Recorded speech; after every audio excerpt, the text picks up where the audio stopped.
The recording has started, so I'm now going to hand over to Elise. Thank you, Elise. Thanks, Susan. Right, I'll just share my screen.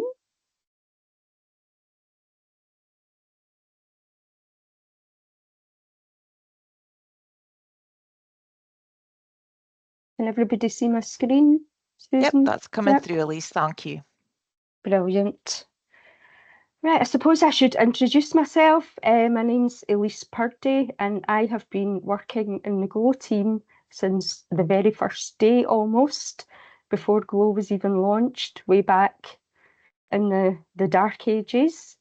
So I've been working, I think, with RM for 18 years now, all in GLOW. So I've been doing this for quite some time, and I'm going to cover today what I think you should be thinking about for when you return to school, but obviously my bias is going to be from our point of view.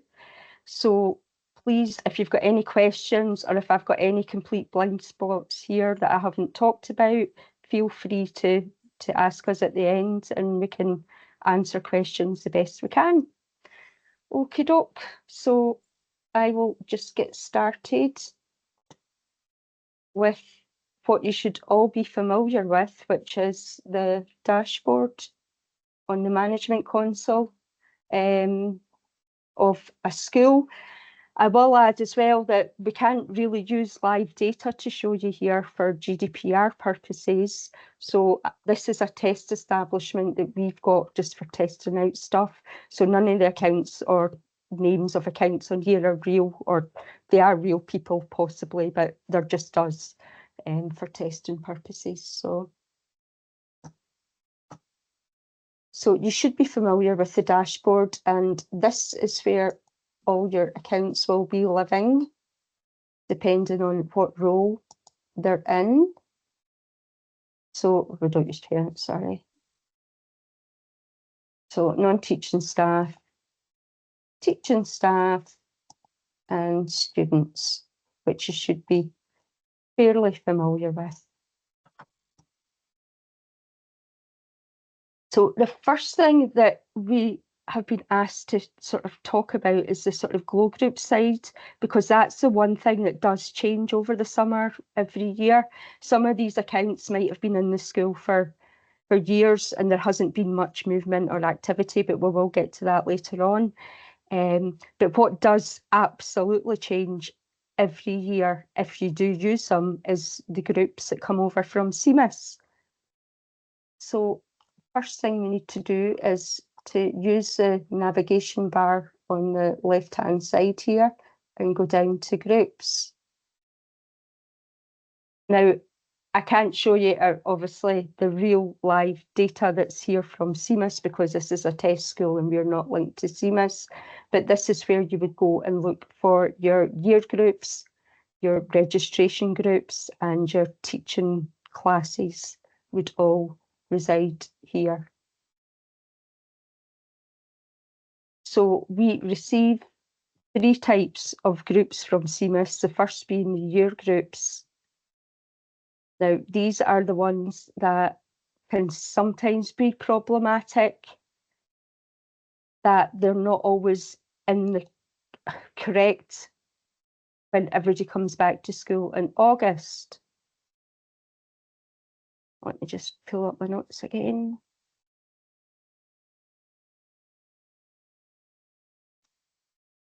So we have the groups that get sent from CMIS, and we believe that they should be done in a specific order, which is the year groups come over first, and we get these year groups for each academic year.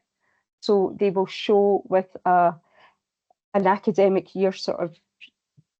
Do I have a screenshot? Hold on, I might have a screenshot.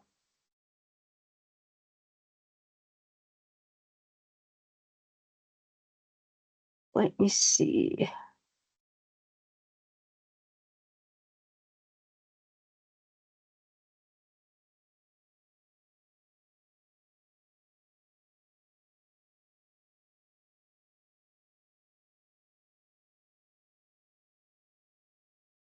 I have it here. Sorry. I knew I had it somewhere. So I can't show you actual live groups in Glow because we don't have access to them for this purposes of training. But here are some sort of screenshots that are provided in the CMIS document for groups. So this is what you'll see at the CMIS side, but basically whatever they're called at the CMIS side, they're also called at our side. So it's the same groups that you would see. So the first thing you would want to check is that the groups for any school have actually been sent over to us. It doesn't happen automatically. There's some human intervention that has to be done in CMIS to send the groups. So you should again be familiar with the sort of CMIS screens possibly, or somebody in the authority or school should be. And they would come in here and they basically tick the boxes next to the groups. Here's some up here, maybe a bit better. So here we see S1 secondary, S3, S5, S6. So they tick the boxes they want to send, and I think you do a refresh current and save and refresh current, and that will send them over to Glow, and they will appear in this screen here. So the first thing to do, if you go into a school and it's showing exactly like this, where there's not really anything other than the sort of role groups, which are always there, then what you would want to do is to go out and check in CMIS or check with whoever manages CMIS for the school that the actual groups have been sent to Glow. And that would be done in Click and Go.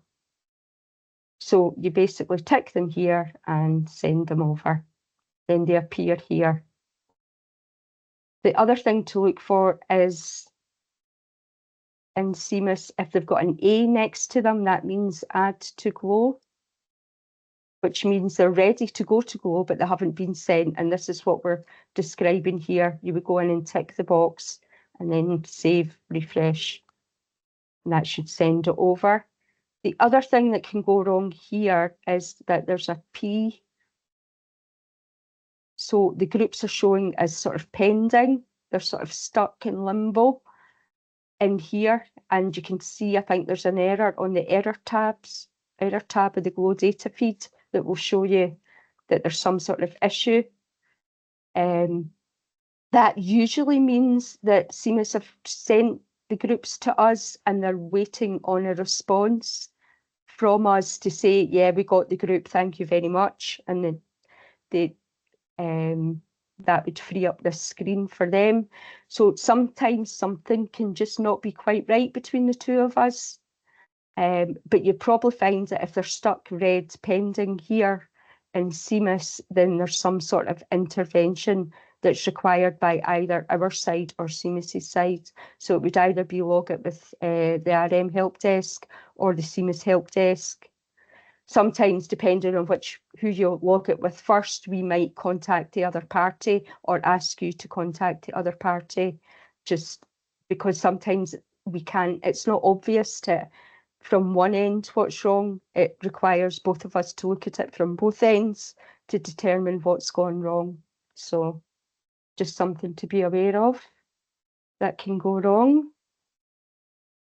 So once I think the year groups come over first. So once the year groups come over, then I think you have the ability in here. Again, the CMIS system is not something I'm overly familiar with because I don't have access. But I think once the year groups are over, you have the ability to look at registration groups and classes. So the registration groups are the other thing that sometimes aren't quite correct. What typically happens is you'll see a pupil, sometimes usually an older account, like a P5 or a P7 or an S4 or an S6 account, where they're maybe stuck in an old registration group, or that's how it appears on the screen in here. They'll be shown in some sort of like, say, 2014/15 registration group Z1 CFE, something like that. We don't actually hold registration groups as sort of buckets within Glow as actual groups. They are attributes of the pupil accounts. So if you see some sort of old obsolete group shown on your group screen here, it could be there's a problem with that actual pupil account. And in that case, the best thing to do is to log it with the Glow help desk, or pass it to whoever logs calls with us, and we'll have a look at it. It could be a number of reasons why they've been stuck with an old group attached to them. Again, it's not something that happens a lot, but it does happen, so it's something to look out for. Then the third group is the teaching classes, which is like S3 art, S4 drama, S5 maths, that come over, and we don't really see a lot of issues with the teaching classes. We've never really, to my knowledge, seen any reports with people being in the wrong classes, or the classes are usually there or they're not. And if you can get through the point where your year groups are there, the registration groups are through, the classes usually come through fine, and we don't tend to have any major issues with them. So that's the sort of group side of stuff. You do have, again, it might not be great for me to show you in here because I don't have live CMIS linked groups in here. But you do, in these action menus, when you look at a group that's come from CMIS, you will get an option to create group in 365 or create group in Google if you're a Google user. So you can actually send the sort of membership of the S1 art up to 365, and it'll create a Microsoft 365 group for the art class with all the people populated. But what I will sort of caveat here is that these groups are not dynamic. So if the membership changes over the space of a year, that it won't automatically update. It's a sort of point in time sending of the membership. So again, something to be aware of if somebody joins the school sort of mid-term and gets put into the S1 art class, but they're not appearing in the group on 365, they may have to be manually added in. Same goes for Google. So that's everything I've got pretty much on groups. So I will move on to just general stuff to be aware of when returning to school in August. Already touched on, but there is an issue that we have every single year with year groups in some schools. It's not all schools. It's a sort of subset of schools, and it tends to be the same schools every year, whereby the year group memberships are all wrong, missing, or duplicated. RM have spent time with CMIS over the years trying to get to the bottom of how this occurs in certain schools, and we think it might be some funky ordering of something peculiar that's done in the data feeds, coupled with our processing queues doing something funky at this end, maybe when they're busy. But we've never really gotten to the bottom of what happens where the year groups are just wrong when everybody comes back to school. And again, it is a small minority of schools. But we have a sort of long-standing agreement with CMIS whereby in the first week of September, we give it a couple of weeks for everything to settle down and people to get their groups up onto Glow. We will reprocess all the memberships for the year, and that sorts out any problems with the groups.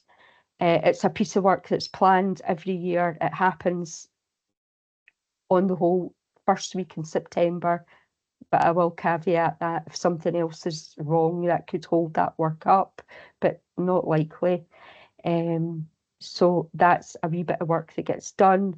So if you do log calls with us within the sort of first week or two back at school, anything group related, we will basically be saying we won't really look at this until the reprocessing work's been done. because then we start from a sort of known level of everything should be correct. There are other wee quirky things that can go wrong with groups, but once the reprocessing work's done, we can look at them on a case-by-case basis. So again, it would be log it with us, and we'll take a look at it and see if we can figure out what's caused the error, and we'll fix it this end. We're pretty good fixing groups this end.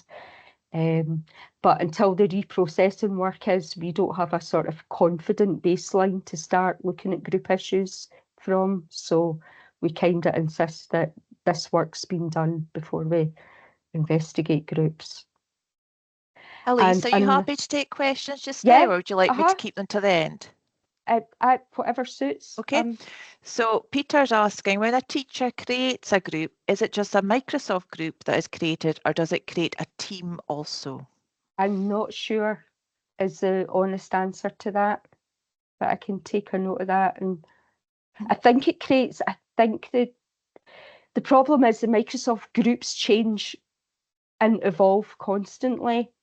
When that work was sort of done to add that functionality onto the management console, were Teams even a big thing? I'm trying to remember when that was done.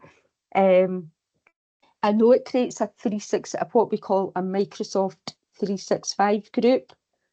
Whether creating a group, a Microsoft 365 group, will automatically create a team, I'm not sure, but I could find out and answer that offline.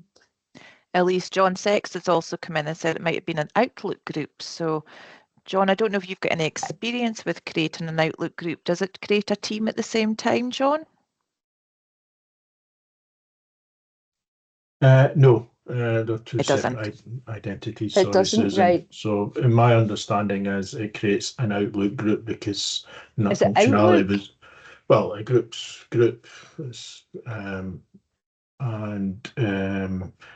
when that functionality was first available, there was no Teams available, so I would very much doubt if any work is went towards Teams. Yeah. And I think it creates a SharePoint site, doesn't it, John? Yeah. But it's a handy membership to have that you can push over. Yes, it can be used for other purposes, I think, than just a sort of standalone group. But the group things are constantly changing in 365, and I'm not sure about the Google side so much, but I assume things evolve over there as well. And this was a point in time piece of work that was done just to give people that ability. I'm not even sure how big a thing this is. If people use it, it would be interesting to know. If obviously John does, but I'm not sure how many people use this functionality, but it is there. It is there. Brilliant. Thanks, Elise, and hopefully that's answered your question, Peter. Thanks, Elise. I'll hand back to you. And well, thanks, John, actually, because he answered the question. Thank you. Again, it's some of these things are difficult for us because we don't have the real world experience, because we're not linked to CMIS in any way. And so much of all this is sort of hanging off the fact that the schools are sort of in CMIS, and that's where everything comes over from. So we don't always, get the same experience that you get, especially on some of the screens I'm about to come to. So, yeah, so that's one thing to be aware of when we go back to school, that the year groups could be a bit, I'll just say a bit funny, because we see bizarreness, and usually the reprocessing work will fix everything and put everybody in their correct year group. As I say, there can sometimes be a couple of wee sort of quirky things that I need to fix or we need to fix at this end, but we can do that in a sort of case. That has to be looked at sort of individual case-by-case basis. The other thing to be aware of when coming back from school, now I don't know how many people use this extensively, but I know some authorities do, is that grace period can mess up groups for a while. And it can mess them up for quite a while, depending on when that grace period has been put on the account. For those not familiar with grace period, it's basically given us a sort of what we call a grace period of access to Glow, primarily targeted at the P7s moving up to S1, because we get records closed in CMIS, which deletes the account, soft deletes the accounts in Glow, which cuts off the access over the summer. Again, teachers moving or staff members moving school over summer, if their work record gets closed in CMIS, that will also close their Glow account and they don't have access. And then you'll have the S4 through 6 who are leaving school but might have used their Glow email address for university contact, but because their record gets closed in CMIS, they get their access cut to Glow. So grace period was brought about to give temporary access for accounts so that they can access stuff over the summer, where typically it's difficult if you're needing access to your account because you're waiting on your exam results or some university correspondence and there's nobody at school to be able to help you get in, then this is why we brought this in. But if you're resurrecting grace period on pupil, this is particularly pupil accounts that leave, so S4s, 5s, 6s, and they're still in a year group stroke any group from last year. If something hasn't been done to take them out the group, it can again muck up your view of the year groups in the management console. Underneath they are actually correct, but it looks, when you look at the groups in the management console, as if the year groups are still broken, and it's usually one pupil in the school that's got grace periods on, and the minute their grace period expires, then the groups will display normally and correctly. The only way around that, again, it's a trade-off. Grace period is a really useful thing for people to use. So the trade-off is that there is the potential that this can cause issues if it's still on when the schools return. So it is a trade-off. The only way to get round that would be to end grace periods on that pupil account. That would put everything back to normal. Obviously, for teaching accounts or non-teaching accounts, that doesn't affect the groups in any way because they're not in the year groups. So it's just another thing to be aware of when returning to school, that grace periods can kind of mess up your year groups. So the other big thing to be aware of when returning to school, apart from remembering your password and your username, is that we set a flag for all the pupil accounts to get a password reset once a year. That work typically happens in the summer or at some point during the school holidays. I think Donald can correct me if I'm wrong. We've got it penciled in for the 12th of August, which is quite close to the return to school. That's for correct. most Yep. people. Yep. So what it does mean is that it does mass force all pupils to change their password. So that's a lot of activity happening at first login for every pupil to go through that. I understand for older pupils it's not an issue, but for some of the youngsters that can be, a challenging time of year, trying to get, deal with the chaos of the classroom and get a bunch of pupil passwords reset, but it is something we do every year.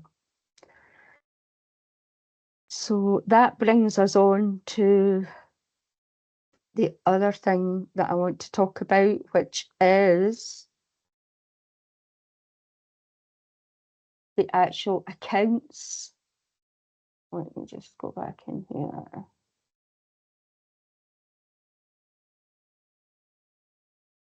So it could be pupil, could be teacher, could be non-teaching, it matters not. But we have a lot of movement, as you know, between schools over the summer. And this can end up, when you come back to school and missing users, so people that you expect to be in a school that are not there at all, We can have broken transfers because Glow, for whatever reason, doesn't like the data that's come in at the new school. And we can also have something that we call suspicious transfers, which aren't really that suspicious, but they are transfers that get flagged internally to us as being a bit, we're not quite sure what to do. The code just doesn't know what to do with them. So I will take you through. And again, all this magic to check happens on this school transfer screen here. So you've got two tabs up here. You've got the school transfers, which will show you. Actually, I'll just bring one in. I do have screenshots of these. If you bear with me.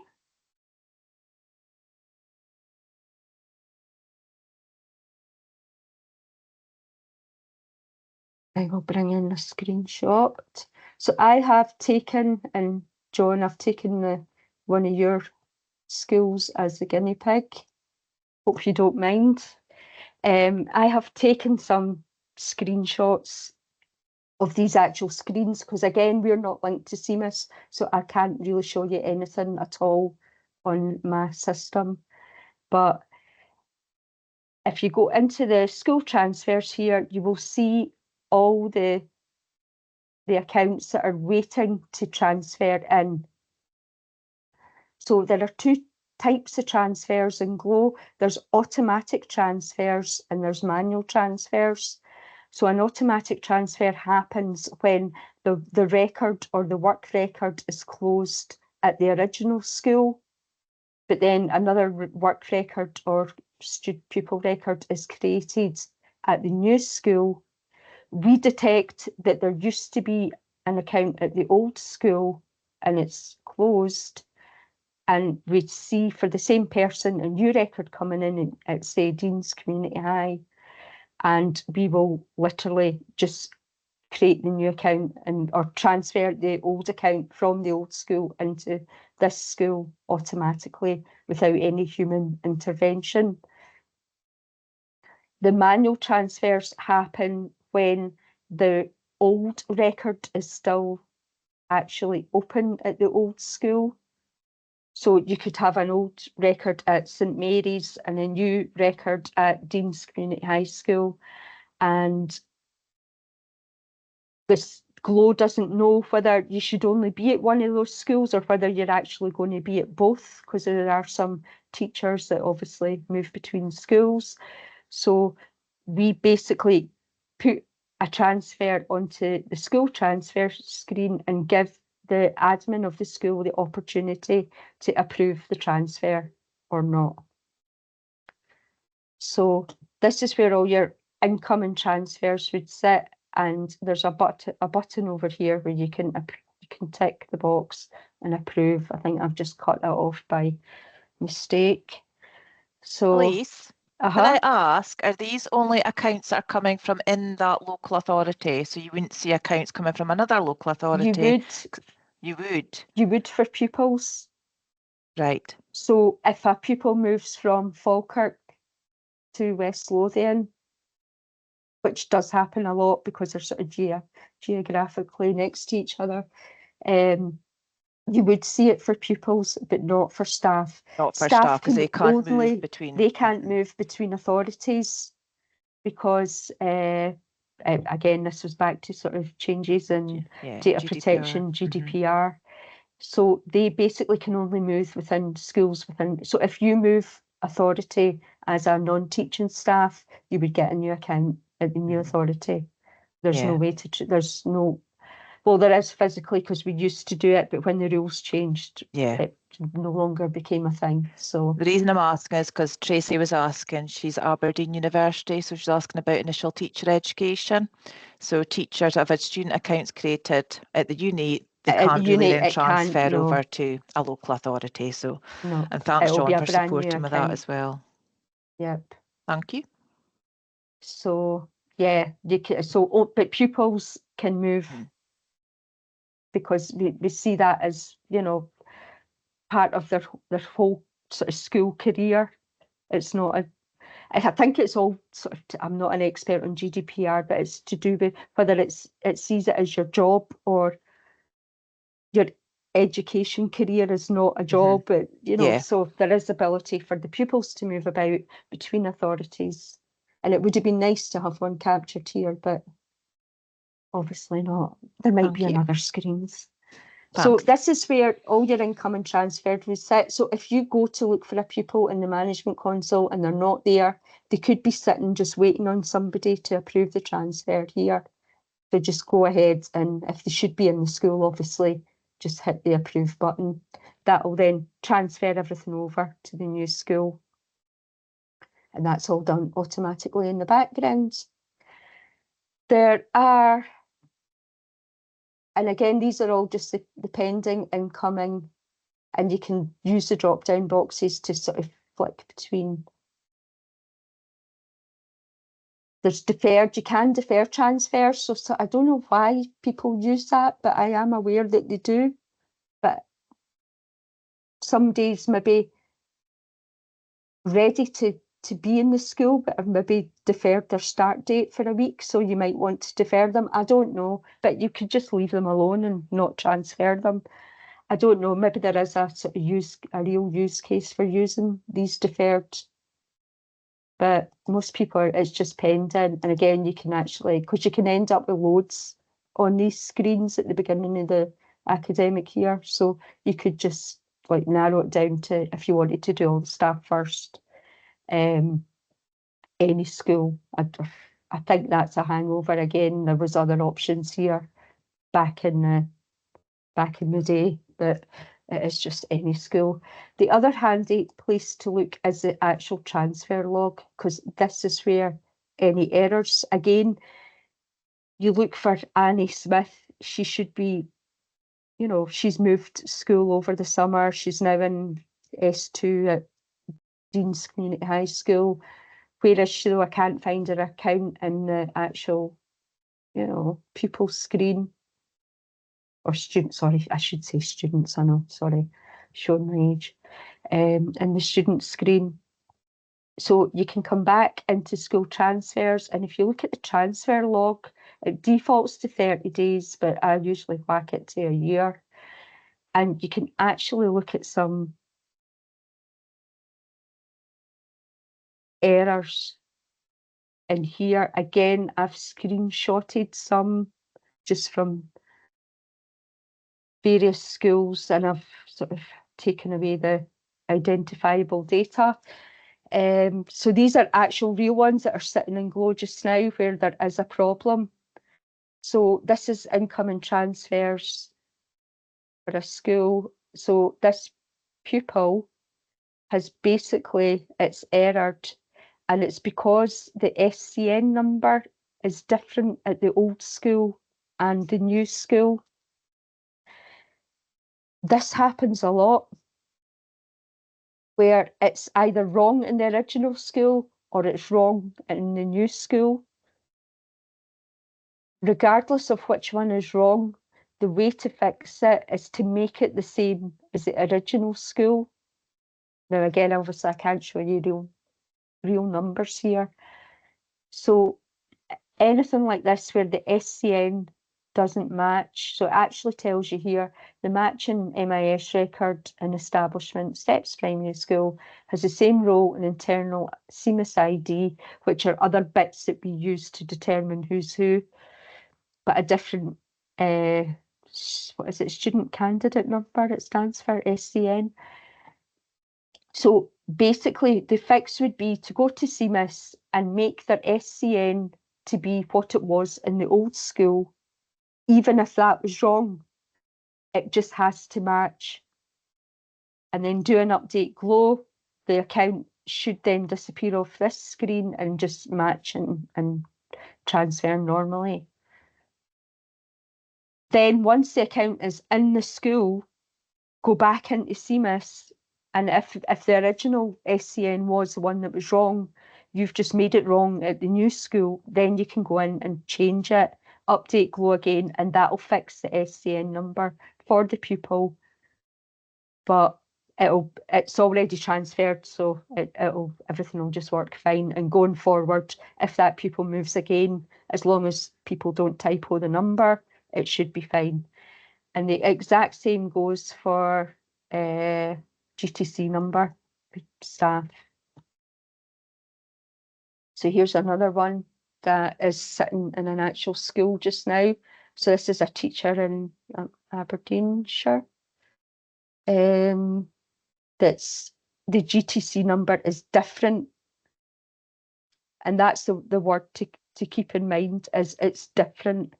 It has to be the same, irrespective of whether that's incorrect or not. So it would be the exact same procedure. You would make the GTC the same as what it was in the original school. Update GLOW and CMIS.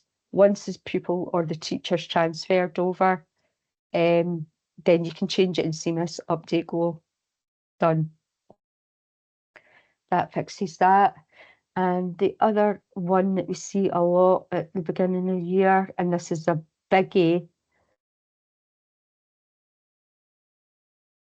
surname changes, mainly teachers, or non-teaching as well, but mainly teachers. For completely understandable, logical reasons. If you just got married, your pupils are used to calling you Miss Smith, so you would just let them call you Miss Smith. But you're going to a new school in the summer, and you're going to a new batch of pupils, so they're going to start calling you Mrs. Jones. So people tend to do their name changes in the summer, I suppose, for that reason. It's just easier. But we have a problem that we can't be 100% sure. So again, the code flags it as an error in here because we think it's the same person. But again, you could have typoed the GTC number. That's another bit of information that we use to check for uniqueness. And just by some fluke, it is not the same person, but we're matching it. So we flag these if there's any ambiguity at all. We just flag these on these screens. So again, the fix is it's always got to match to what it was at the old school. So if she was Miss Smith or Miss Hanley, in this case, we can basically put the name back to what it was, let the transfer happen successfully, then we can go back into CMIS, make her surname Harris, or the other way about, I think it is actually in this case. And that's it, then the name will flow through and it'll be correct in the school. But that's the main sort of three things. SCN numbers not matching, GTC numbers not matching, and surname changes. So again, if the surname had changed just before they left the last school, it would have been updated in the old school and it would all have worked. But it's at the point where your old record is closed and your new record is created with a new surname, but everything else is the same. Your GTC number is the same, your internal CMIS ID is the same, but we're just not sure. So it gets flagged here. There is another scenario where, again, which we flag internally as a suspicious transfer. And it gets flagged as such because I think when all this was designed back in the day, they never saw a scenario whereby a teacher would become non-teaching staff. Our codes cannot handle that. You will not see it. The only symptom from your end will be that Miss Smith has moved school and the account's not there. And you've checked all these screens, you've checked the transfer logs, you've checked school transfers. She just doesn't appear in the new school. So ultimately, you would log a call with us. We can see at the back end that she's been flagged as suspicious. And it's not because it's suspicious in any way, it's just a word I think we used back in the day. It's purely, they never envisaged that a teacher would stop being a teacher and become non-teaching staff, but it does happen more. Well, I think more than it was ever envisaged. But again, not enough to make us redesign the whole matching software to accommodate it. So it's an easy, quick fix for us just to do the manual transfer over at the back end. So that would be one to log with us, but you've got no visibility of it. You can't see anything. It's not logged on any of these error screens at all. It just, the person just doesn't appear in the new school, their account. So we would then intervene and deal with that. So that's another one. Again, it does happen. I do maybe 4 or 5 at the beginning of the term when we come back after the summer. Elise, in my previous role, one of the errors I used to see was teaching staff coming through as non-teaching, but that just meant that the GTC number hadn't been entered in the CMIS work record. Yeah, of course, that's another So it's the other way around, yeah. That's the other way around, but the code does, it will still do it will work, it will just change the role. Mm-hmm. So if you were a teacher and you move school, but they've not put your GTC number on yet, you will go up as non-teaching staff, but the minute the GTC number's added into CMIS and then update Glow, it will come over and you will become teaching staff. There's no intervention required by the help desk to deal with that. But going the other way, teacher now becomes non-teaching staff. The code just can't handle that. So there has to be a manual intervention to fix that. So there are, I've just got some more example. Again, handy for troubleshooting.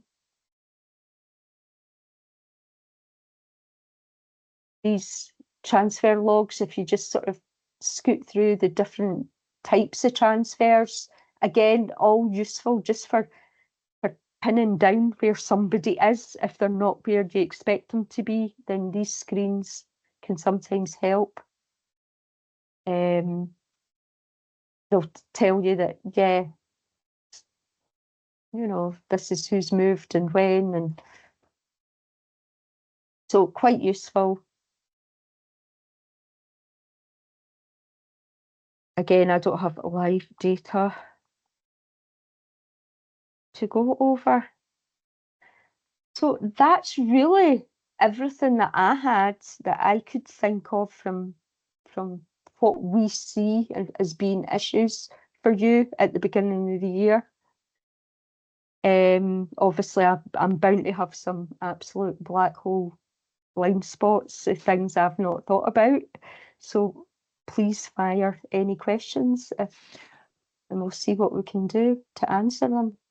Thank you so much, Elise. That was really informative, really helpful. I'm just going to stop the recording now and then open up for questions and feedback.